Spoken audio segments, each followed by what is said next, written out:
Ontarians deserve better than this. Ontarians want a government that puts people first, that ensures that opportunities are there for our young people, all of our young people, including children with autism. To make that happen, Ontario needs to send more NDP members to stand up for working families. This is what we mean by a fair deal for hardworking families. That is what this election is all about. Who Ontario working families can actually count on for a fair deal. Who Ontario families can actually count on to keep the promises after they've been made. C'est ce qu'on dit quand on parle de justice pour les familles d'aujourd'hui, et c'est ça la question pour cette élection. Qui peuvent les Ontariens et Ontariennes se fier pour la justice et l'équité? It's what these parents deserve, a fair deal. It's what these children deserve, a fair deal. No more broken promises, no more deception, no more disappointment. This time, Ontario's working families, Ontario's children, must come first. That's why New Democrats are in this election. That's why New Democrats are raising these issues. Too many people have been treated unfairly. Too many people have been taken advantage of by Dalton McGuinty and his government. I know that the Ascalon family has some things they would like to say.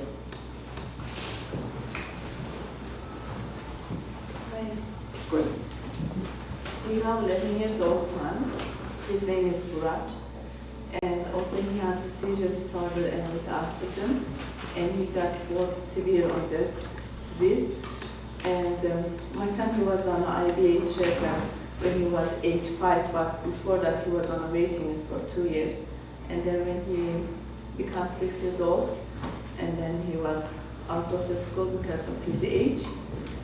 And unfortunately, yes, we have sold our home just a few months ago, and it's very hard to live with child with autism, and especially if there's no support with the government. And we have tried many, like hundreds of different medicines for his seizure, to control his seizures, and also maybe to about his autism behavior. And nothing really helped. And now what we're trying, we also tried several alternative treatment too, and there are many articles about that, and also there's evidence on that. And I talked to the families. It's really helpful for their kids, and I've also retried which called hyperbaric oxygen treatment, and it's still soon to tell the result, but it's 8 times that we're going, and it's unbelievable. Like his seizure get less, and his less aggressive to his sisters, and he sleep better, and his behavior also is good. But what we need is so expensive, and financially we cannot go as long what doctors needed, and that's why we're asking people. And I'm hoping also that my son is on a waiting list for ABA. Again, it's been over almost 2 years, and hoping that his name will come up. And besides this treatment, he will also get the ABA, which is very important in autism. And I also like to thank you, Mr. Hunt, his support us, and thank you. I want to thank Mrs. Aslan-Boga. Obviously, something like this is not easy for her to do. I just want to make a couple of further points. When we discovered that the McGuinty government had spent $2.4 million fighting parents like the Aslan-Bogas and Nancy Morrison, I want to quantify that for you. $2.4 million would have provided IVI treatment for 50 children. The $59 million that the government announced and re-announced and re-announced and said this is going to autism treatment, if that money had indeed gone to IVI treatment, there would be no waiting list for children with autism in Ontario today. Instead, the waiting list under the McGuinty government, children waiting for autism services, has grown by 1,200%. And I suggest to you, if you want to know why Nancy Morrison is running as the NDP candidate, well, you have the facts before you today. This has been a terrible game of misdeception by Dalton McGuinty and his government at the expense of some of the most vulnerable children in Ontario today.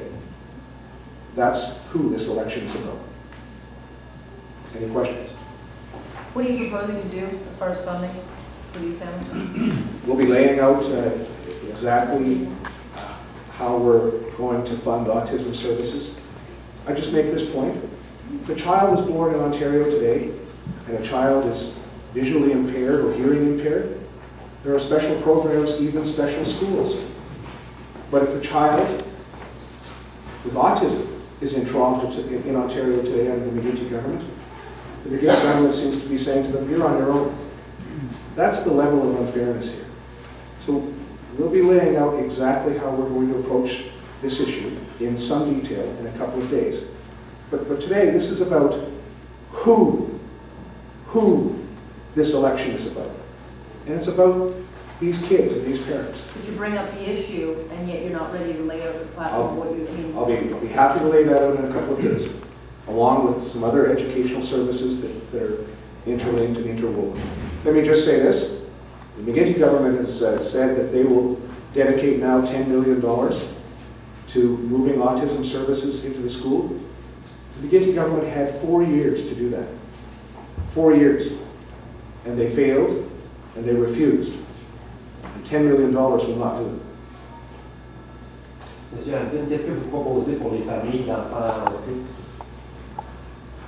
C'est une question de justice.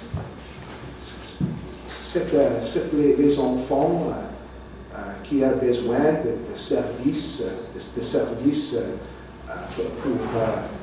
pour le lutte contre l'autisme. C'est Dalton McGuinty qui a donné une promesse très claire à Nancy Morrison et toutes les autres parents. Mais c'est Dalton McGuinty qui a absolument brisé cette promesse. Et c'était Dalton McGuinty qui a utilisé tout le pouvoir du gouvernement pour combattre ses parents et leurs enfants. Ça, c'est le problème. Et ça, c'est la question pour cette élection. Une première ministre qui veut dire beaucoup de promesses. Promesses partout. Promesses à tout le monde dans la province de l'Ontario. Mais après les élections, ça ne fait rien, M. McGuinty. Mr. Hampton, how do you feel about the press coverage you got on day one of the campaign? To tell the truth, I haven't had time to even look at it. I'm not someone who sits down every night and sort of dwells on the press coverage. I'm here to raise the issues. And I'm going to try to raise them as effectively and as straightforwardly as I can. And the rest is really in your hands, I guess. Are you concerned you might not get the same attention that the Liberals and Conservatives are going to get? At the end of the day, I have no control over that. At the end of the day, I can only raise the issues that I think are most important for the vast majority of working people in Ontario. That's what I'm trying to do. I think these issues are important. I think it's very important when you have a trail of deception on the part of the Premier and his government, a trail of deception that's taken advantage of some of the most vulnerable children in the province. I think people across Ontario need to know about that, and they need to consider it when they vote next time.